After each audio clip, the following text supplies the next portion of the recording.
और उत्तराखंड सरकार वर्सेस निर्दलीय विधायक उमेश शर्मा के मामले में नया मोड़ आ चुका है। 29 सितंबर को जारी राज्य सरकार। तो दिल्ली नगर निगम चुनाव में सभी पार्टियों के उम्मीदवार जोर शोर से चुनाव प्रचार में जुटे हैं और ब्रह्मपुरी वार्ड नंबर 229 से आम आदमी पार्टी की प्रत्याशी छाया गौरव शर्मा ने अपने वार्ड की समस्याओं और चुनावी मुद्दों को लेकर हमारे संवाददाता आकाश शर्मा से बात की। क्या कुछ उन्होंने कहा, उन्हें सुनते हैं।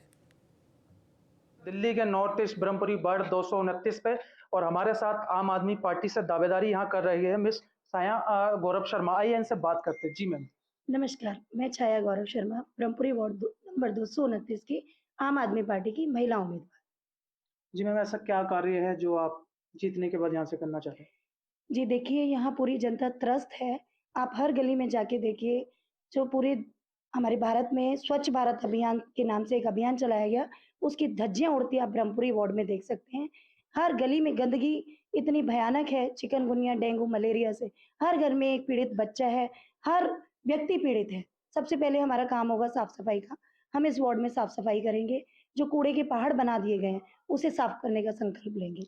जिस तरह से आम आदमी पार्टी ने ब्रह्मपुरी वार्ड से आपको टिकट दिया है भरोसा करके, कि यहाँ की जनता भी भरोसा करके टिकट आप पे यहाँ वोट देगी, क्या ऐसा कुछ कर रहे हैं आप यहाँ पे? जी बिल्कुल, हमारी जो क्षेत्र की जनता है उन्हीं का विश्वास और उन्हीं के साथ के कारण हम आगे बढ़ रहे हैं। उनका एक विश्वास है हमारे ऊपर। जैसा कि सभी जानते हैं, गौरव शर्मा जी ने क्षेत्र में कोरोना काल में पिछले 5 साल में इतने काम किए कि जनता चाहती थी कि गौरव शर्मा जी ही क्षेत्र से चुनाव लड़ें और ये हमारा संकल्प है, क्योंकि ये हमारा परिवार है। ये हमारा क्षेत्र नहीं है, ये हमारी जनता नहीं है। ये हमारा परिवार है और ये हमारा फ़र्ज़ है। जो उनकी उम्मीद है और जो उनका साथ है, हम उनकी उम्मीदों पे खरा उतरने की पूरी कोशिश करेंगे। जैसे यहाँ लेंटर माफिया हैं, उनके खिलाफ हमें एकजुटता से आगे बढ़े हैं। जैसे केजरीवाल जी का भी सपना है, लेंटर माफिया जो दिल्ली नगर निगम में बुरी तरह से जिन्होंने दिल्ली नगर निगम को घेर रखा है और जो कूड़े के पहाड़ दिल्ली में बना रखे हैं, हम लोगों का सपना है कि जैसे ही केजरीवाल जी दिल्ली नगर निगम में जीत के आएँगे, जो 3 पहाड़ हैं, उनको हमें यहाँ दिल्ली से साफ करना है। जो छोटे-छोटे कूड़े के पहाड़ बनाए गए हैं, उन्हें भी हमें दिल्ली को बिल्कुल एक साफ दिल्ली, स्वच्छ दिल्ली का जो सपना है, उसे साकार करेंगे सभी पार्षद मिलकर। बात करूँ मैं बीजेपी की, तो 15 साल से बीजेपी राज कर रही है। अगर यहाँ से आम आदमी पार्टी आप और पूरे उससे जीत जाती है, तो फिर क्या कुछ अलग होगा इस बार? देखिए, बिल्कुल ही अलग होगा। जैसा आप सभी जानते हैं, दिल्ली नगर निगम पूरी दुनिया में सबसे भ्रष्ट इकाई है। लेंटर पे पैसा लेते हैं वो लोग, कूड़े की गाड़ियाँ आती हैं, उसके अलग से प्राइवेट गाड़ियाँ मँगवानी पड़ती हैं यहाँ की जनता को, जबकि ये उनका अधिकार है। स्वच्छता एक व्यक्ति का अपना अधिकार है, वो तक उन्हें नसीब नहीं हो रहा। यहाँ के पार्षद जीतते हैं और घर बैठ जाते हैं, अपनी जेबें भरते हैं, लेंटर पे पैसा लेते हैं। 50 गज के मकान पे 50,000 रुपया 1 लेंटर का लिया जाता है। क्या ये अपने आप में अपराध नहीं है? तो कहीं न कहीं आप ब्रह्मपुरी वार्ड से अगर जीत जाते हैं, तो ये लैंटर माफिया और छज्जा जो ये निकलते हैं, ये सब अवैध निर्माण बंद हो जाएगा। जी बिल्कुल, हम लोग लेंटर माफियाओं के खिलाफ काम करेंगे और अपनी ब्रह्मपुरी को खुशहाल ब्रह्मपुरी बनाएँगे। अभी हम मौजूद है दिल्ली के और पड़पड़गंज विधानसभा के मयूर विहार फेज 2 में बीजेपी उम्मीदवार और आम आदमी पार्टी उम्मीदवार आपस में भिड़ गए। इस दौरान दोनों दलों के कार्यकर्ता भी भिड़ गए। दोनों पक्षों में जमकर मारपीट हुई और मयूर विहार से विपिन बिहारी बीजेपी के उम्मीदवार हैं, वहीं देवेंद्र आम आदमी पार्टी के प्रत्याशी हैं। दोनों नेता एक दूसरे के समर्थकों पर हमला करने का आरोप लगा रहे हैं। विपिन बिहारी सिंह ने बताया कि डिबेट के दौरान उनका बेटा वहां मौजूद था, तभी आम आदमी पार्टी के उम्मीदवार देवेंद्र कुमार के भाई और रिश्तेदारों ने उसके साथ मारपीट की। उन्होंने बीच बचाव करने की कोशिश की तो उन पर भी हमला किया गया। देवेंद्र कुमार के लोगों ने उनके समर्थकों के साथ मारपीट की। वहीं इस पूरे मामले में देवेंद्र कुमार का आरोप है कि विपिन बिहारी सिंह बाहर से गुंडे बुला रखे थे उन्होंने, जिन्होंने डिबेट के दौरान उन पर हमला करने की कोशिश की और उनके समर्थकों के साथ मारपीट की। फिलहाल पुलिस मामले की जांच कर रही है। विपिन बिहारी के जो बाहर से बुलाए हुए गुंडे हैं, उनमें से किसी ने मुझे यहाँ पीछे क्या मारा क्या नहीं मारा मुझे नहीं पता, और वो कौन था वो मैं चेहरा नहीं देख पाया। उसके बाद जो झगड़ा वहाँ हुआ है वो सब वीडियो में आ रहा है। लेकिन जो बाहर के गुंडे लाके ये यहाँ पे जो शराब पीकर, यहाँ सबने शराब पी रखी है और दारू पीकर जो यहाँ का माहौल खराब कर रहे हैं, उससे मतलब इन्होंने आज वो मुझ पे हमला करने की कोशिश की है। वो कहता है मेरे, अगर इनके गुंडे झगड़ा करेंगे तो यहाँ तो फिर कोई झगड़ा क्यों नहीं करेगा। नहीं, बात इन्होंने खराब की, उसके बाद एक्शन पे रिएक्शन हुआ और रिएक्शन सबके सामने है। मेरे बेटे को मारा, मासूम बच्चे को मारा, मेरे मेरे अरे भाई झगड़े में बेटा बाप माता पिता कोई देखा जाता है? इन्होंने मुझे देखा नहीं, मेरे साथ क्या किया इन्होंने। उसके बाद झगड़ा मैं रोकता रहा, हाथ जोड़ता रहा इनके, लेकिन झगड़ा इतना बढ़ गया, झगड़े के कोई हाथ पैर नहीं हुआ था। डिबेट खत्म होने के बाद हम निकल रहे थे, देखिए इनके साथ कोई जनता है नहीं, इनकी फ्रस्ट्रेट हो चुके हैं, हार चुके हैं। अब सोच रहे हैं किस तरह से गुंडागर्दी करके हम जनता को डरवाएं। हम लोग वहाँ चले, पीछे से इनका भाई आकर के हमारा बेटा को पीछे से खींच करके और लगे मारने, लगे पिटने किसी तरह से। हमने इसको बचाया, नहीं तो आज मर्डर करने का प्रावधान इनका था। आम आदमी पार्टी के उम्मीदवार जो देवेंद्र कुमार हैं, उनके भाई, उनका बेटा, उनके भतीजा, उनके परिवार से उनके साथ, इसके अलावा कोई भी आदमी उनके साथ नहीं है। क्या आप क्या कहना चाहेंगे इस पे? आप क्या कहना चाहेंगे? सर मैं वहाँ शांति से खड़ा था, नारेबाजी चल रही थी, पीछे से जैसे डिबेट खत्म हुआ किसी ने मुझे खींचा, ठीक है। मैं देवेंद्र जी को, बेटे को देखा, उनके भाई को देखा, उन्होंने मुझे मारना शुरू किया। इतनी भयंकर तरीके से मारा, मेरे पापा ने मुझे आके पकड़ा, ठीक है। उन्होंने उनको भी उनको ही मारना शुरू कर दिया। तो क्या लग रहा है एमसीडी चुनाव को देखते हुए किया जा रहा है? पता नहीं चुनाव के लिए, पता नहीं किस लिए कर रहे हैं। हम शांति से वहाँ खड़े थे। नहीं हुआ था डिबेट खत्म होने के बाद। तो एमसीडी चुनाव करीब है, सभी राजनीतिक पार्टियां पूरे दमखम के साथ अपनी तैयारियों में जुटी हैं। इस कड़ी में न्यू अशोकनगर के वार्ड संख्या 190 के उम्मीदवार संजीव सिंह के कार्यालय का उद्घाटन किया गया। बीजेपी के राष्ट्रीय महासचिव और राज्यसभा सांसद अरुण सिंह ने उद्घाटन किया। न्यूज वन इंडिया से बात करते हुए अरुण सिंह ने कहा कि आम आदमी पार्टी ने दिल्ली में कुछ नहीं किया, दिल्ली में फिर से एमसीडी में बीजेपी आ रही है। करने के लिए भारतीय जनता पार्टी के राष्ट्रीय महासचिव और राज्यसभा सांसद अरुण सिंह जी हैं। सर, आज कार्यालय का उद्घाटन हुआ है, क्या कुछ कहेंगे आप? देखिए, जिस प्रकार से कार्यकर्ताओं में जोश उमंग दिख रहा है और चेहरे पे साफ चमक दिख रही है, इस बार यह न्यू अशोकनगर तो फिर जीतेंगे। इसके अलावा भारतीय जनता पार्टी का यहाँ मेयर बनना तय है, क्योंकि आम आदमी पार्टी की पोल खुल चुकी है। झूठ का पुलिंदा है, वह जनता के सामने है। कोई काम किया नहीं, 8 सालों में सड़कें टूटी हुई है, मोहल्ला क्लिनिक में दवाई नहीं है, नए स्कूल खोले नहीं है, डीटीसी की बसें नहीं चलती, प्रदूषण ही प्रदूषण है दिल्ली में। दिल्ली को बिल्कुल तबाह कर दिया आम आदमी पार्टी ने। इसलिए वह आम आदमी पार्टी जो है भ्रष्टाचार करप्शन में लिप्त है, उसको जनता बुरी तरीके से हराएगी और दिल्ली में भारतीय जनता पार्टी की मेयर बनना तय है। ऐतिहासिक विजय होगी। क्या कुछ मुद्दे रहने वाले हैं? भारतीय जनता पार्टी क्या कुछ बेहतर करेगी अगर अब की बार फिर से एमसीडी में जीत कर आती है? भारतीय जनता पार्टी के सभी कारपोरेटर जो है पहले भी काम किए हैं। वह जो पहले की समस्याएं थी, अब सभी जो नगर निगम है वो एक हो गए हैं। अच्छी वित्तीय व्यवस्था होगी, सबको समय पर तनख्वाह मिलेगा, कूड़े के जो पहाड़ है वह भी हटेंगे और चारों ओर विकास ही विकास दिखेगा। सर, आखिरी सवाल रहेगा, दिल्ली सरकार के मंत्री सत्येंद्र जैन की एक वीडियो वायरल हो रही है। बताया जा रहा है कि वो तिहाड़ जेल की वीडियो है जिसमें वो मसाज कराते हुए नजर आ रहे हैं, क्या कुछ कहेंगे? मैंने कहा आम आदमी पार्टी के कथनी और करनी में बिल्कुल ही अंतर है। अब इस प्रकार से सत्येंद्र जैन जेल में आराम कर रहे हैं और पार्लर खुला हुआ है, और जब आम आदमी पार्टी का मुखिया ही इस प्रकार से काम करता है। अरविंद केजरीवाल जी यह बोल के आए थे कि हम एक छोटे से मकान में रहेंगे, अब 8 कमरे के मकान में रहते हैं, गाड़ी नहीं लेंगे, 4 से 5 गाड़ियां उनके पास आगे पीछे चलती है, सिक्योरिटी नहीं लेंगे, सिक्योरिटी भी इतनी उनके साथ घूमती है, तो जो तनख्वाह नहीं लेंगे, दोगुनी तिगुनी तनख्वाह कर दिया। जो आदमी सरेआम झूठ बोलता है, मैं तो कहूँ जितने भी मुख्यमंत्री हैं देश में, सबसे झूठ बोलने वाला है, सबसे यू टर्न लेने वाले हैं तो अरविंद केजरीवाल जी हैं। धन्यवाद सर। तो ये थे हमारे साथ भारतीय जनता पार्टी के राष्ट्रीय महासचिव और राज्यसभा सांसद अरुण सिंह जी, जिनका साफ तौर पे कहना है कि जो सबसे ज्यादा। तो दिल्ली नगर निगम चुनाव में बीजेपी ने अपनी पूरी ताकत झोंक दी है। कल से बीजेपी एमसीडी चुनाव के लिए प्रचार शुरू करने जा रही है और खुद बीजेपी के राष्ट्रीय अध्यक्ष जेपी नड्डा और रक्षा मंत्री राजनाथ सिंह बीजेपी के कैंपेन को शुरू करेंगे। कुल 14 जगहों पर भारतीय जनता पार्टी विजय संकल्प रोड शो निकालेगी, जिसमें राष्ट्रीय अध्यक्ष के अलावा केंद्रीय मंत्री और मुख्यमंत्री भी शामिल होंगे।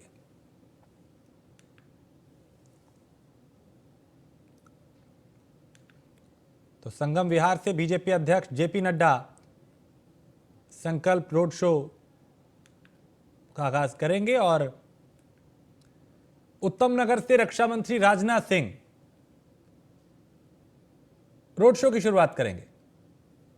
इसके अलावा लामपुर से हरियाणा के मुख्यमंत्री मनोहर लाल भी चुनावी मैदान में हैं प्रचार के लिए, प्रसार के लिए। और पड़पड़गंज से उत्तराखंड के मुख्यमंत्री पुष्कर सिंह धामी बीजेपी का विजय संकल्प रोड शो की शुरुआत करेंगे।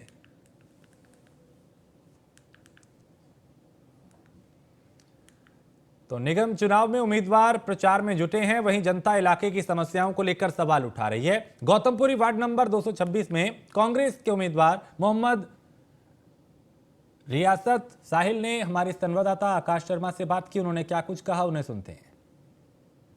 मौजूद है नॉर्थ ईस्ट के गौतमपुरी वार्ड 226 में और यहाँ से कांग्रेस के सदस्य हमारे साथ मौजूद है। आइए इनसे बात करते हैं। जी सर, नाम आपका? मोहम्मद रियासत साहिल। रियासत जी, कांग्रेस ने जिस तरह से भरोसा करके टिकट आपको दी है यहाँ से, क्या यहाँ की जनता भी वोट आपको दे पाएगी? ऐसा क्या कुछ कार्य आप कर रहे हैं यहाँ पे? मेरी मैन जो है, मैं यहीं से ही पैदा हुआ हूँ, यहीं स्कूल में पढ़ा हूँ। लोगों की, बड़ों की सहानुभूति मेरे साथ है, युवाओं का साथ मेरे साथ है।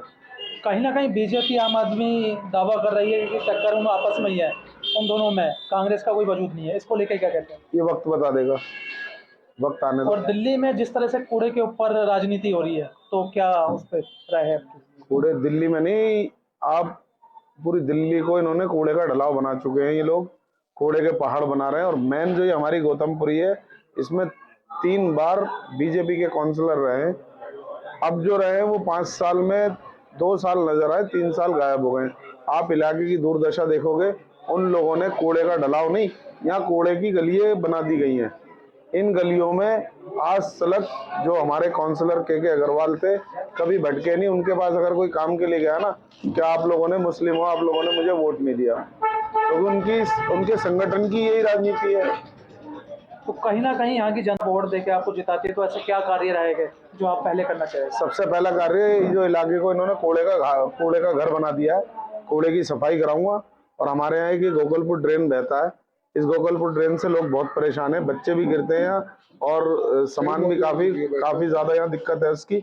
मेरी कोशिश रहेगी या तो उसको बंद कराया जाए या फिर उसके ऊपर जाल लगवाया जाए। जिस तरह से दिल्ली में एमसीडी में 15 साल राज बीजेपी ने किया है, तो कांग्रेस अगर जीत जाती है यहाँ से, तो क्या कुछ अलग होगा? देखो, इंशाल्लाह अगर जीती कांग्रेस, तो जैसे शीला जी ने 15 साल में दिल्ली चमकाई थी, एमसीडी में अगर कांग्रेस आती है तो दिल्ली का काया पलटेंगे हम लोग। जैसे कि कुछ कार्यकर्ता भी यहाँ मौजूद है, उनसे भी जान लेते हैं। जी सर, नाम आपका?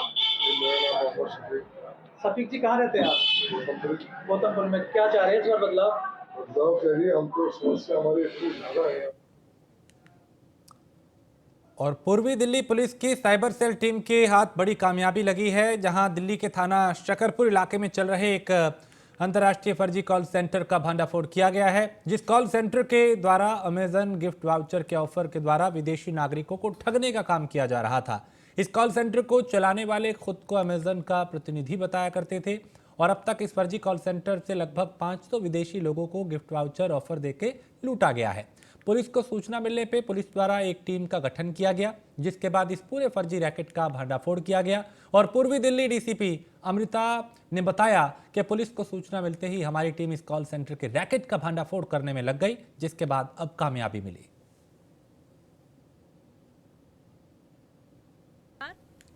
ईस्ट डिस्ट्रिक्ट के साइबर टीम ने बहुत ही बढ़िया काम किया है और हमने एक फेक कॉल सेंटर जो यूएस सिटीजन्स को बेवकूफ़ बना के उनको चीट कर रहा था, उनको बस्ट किया है। ये था परसों रात की इंसिडेंट, जब हमें टिप मिली थी इन्फॉर्मर के ज़रिए कि एक जगह पे फेक कॉल सेंटर चल रहा है। उसी में हमने अपना टीम बनाया है रेड करने के लिए और हमारी टीम गई है और लगभग रात को 10 बजे हमने अपना रेड शुरू किया है। शुरू जब किया है, हमें जाते ही पता चल गया था कि एक फेक कॉल सेंटर है और हमने उसमें देखा है कि वो जो वल्नरेबल यूएस सिटीजन्स हैं, यूएस नेशनल्स हैं, जो बुज़ुर्ग हैं और महिला है, इस तरह के लोगों को उन्होंने टारगेट किया है और उनसे चीटिंग कर रहे थे। इनका मोडस ऑपरेंडी ऐसा था कि वो एक प्रमोशनल एसएमएस या मेल या उस तरह के जो मैसेज है उनके फ़ोन पे भेजते थे कि आप इतना अमाउंट का ये सामान जो है खरीद सकते हो, आपको इतना सस्ते में ये मिल रहा है। या इस तरह का मैसेज भेजते हैं कि आपका फ़ोन जो है इसने आपने ये ऑर्डर किया है, बट वो ऑर्डर जो है कैंसिल हो गया है, तो आप थोड़ा इसको देखिए करके उस टाइप का जो संदिग्धदायक मैसेज भेजते हैं, जिसको देख के ही कस्टमर को ऐसा लगता है कि कुछ तो गड़बड़ है हमारे अमेजॉन अकाउंट में। तो वो वाला मैसेज देखते ही कस्टमर जो है, इनका जो नंबर दिया जाता था उस मैसेज में, उस नंबर पे कॉल करते थे। और दिल्ली पुलिस को श्रद्धा मर्डर केस में एक सीसीटीवी फुटेज हाथ लगा है, जिसमें आफताब दिखाई दे रहा है। आफताब के हाथ में बैग और बॉक्स दिख रहा है और वो जंगल की तरफ जाता दिखाई दे रहा है। सीसीटीवी फुटेज 18 अक्टूबर की रात 4:01 का बताया जा रहा है।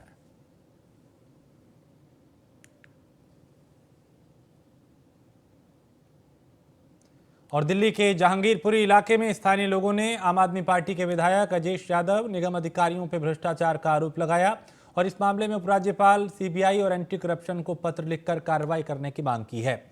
बताया जा रहा है कि जो आरएमसी डली ही नहीं, उसका वर्क ऑर्डर कर ठेकेदार को निगम अधिकारियों संग मिलकर विधायक द्वारा संतुष्टि पत्र दे दिया गया और इस मामले को लेकर मदरसा सदर ने आरटीआई लगा जवाब प्राप्त किया, जिसमें पता चला कि 31,76,000 रुपए का फंड पास कर संतुष्टि पत्र भी दिया गया, लेकिन 1 रुपए का भी काम नहीं किया गया, जिससे लोगों में काफ़ी गुस्सा है और इस पर कार्रवाई की मांग लोग कर रहे हैं। एक के बाद एक आम आदमी पार्टी के जो नेता हैं वो विवादों में दिखाई दे रहे हैं। इससे पहले भी कई नेता और जो विधायक हैं वो सवालों के घेरे में आ चुके हैं। यहाँ पर भी लोगों का जो गुस्सा है वो दिखाई दे रहा है। तो इस तरह के जो मामले हैं वो रुकने का नाम नहीं ले रहे, क्योंकि एक तो चुनावी मौसम है, सरगर्मियां तेज हैं, दूसरी तरफ आम आदमी पार्टी के कहीं पे विधायकों को लेकर लोगों में नाराजगी देखी जा रही है। कहीं पे कुछ विधायक ऐसे भी हैं जो बेहतर काम कर रहे हैं, लेकिन कुछ ऐसा भी है जिसके चलते लोगों में यहाँ पे गुस्सा दिखाई दे रहा है। एमसीडी का चुनावी रण हम आपके सामने लेके आए हैं, एक नया खुलासा। आज हम मौजूद हैं बादली विधानसभा के सी ब्लॉक जहांगीरपुरी इलाके में, जहां आरोप है कि 31 लाख रुपए का फंड पास हुआ। वर्क ऑर्डर के बाद ठेकेदार को पेमेंट कर दी गई, विधायक ने संतुष्टि पत्र दिया, परंतु जमीनी हकीकत यह है कि आरएमसी का कार्य पूरा नहीं हुआ। हमारे साथ मौजूद हैं वो लोग जिन्होंने इसके लिए पत्र लिखा और कार्रवाई की मांग की। जानते हैं सर, क्या नाम है आपका? शेख फारूक। शेख फारूक जी, सबसे पहले आपने जो शिकायत लगाई है कहाँ लगाई है और किस तरीके से, क्या सारे आरोप हैं जो लगाए जा रहे हैं? सबसे पहले तो 2019 में 31,76,000 रुपये पास हुआ ईदगाह के लिए, और यहाँ एमसीडी का काम कुछ भी नहीं हुआ और ना विधायक करा ना निगम पार्षद करा, और वो 31,76,000 रुपये ये लोग आपस में बांट लिए। कौन था निगम पार्षद? कौन था निगम पार्षद? अश्वनी बागड़े था। इन लोगों ने कौन कौन बांटा हमें पता नहीं। हमारे पास कागज है जो पैसा दिया था गवर्नमेंट ने, वो कोई काम नहीं हुआ। इन्होंने कह दिया कि काम हुआ इसके अंदर। तो ये फंड एमसीडी का था या विधायक फंड था? एक बार विधायक फंड था। विधायक फंड था और इन्होंने जो भी जेई था, जो भी यही था या एक्शन था, इन्होंने मिली भगत में घोटाला किया है। जब हमारे को ये कागज के बारे में पता चला आया तो हमने इसका कंप्लेन जो दिल्ली में 5 जगह लगाया। आपके सामने ये पर्चा है और मैं रिसीव करके हम आपको दिखा दें। ये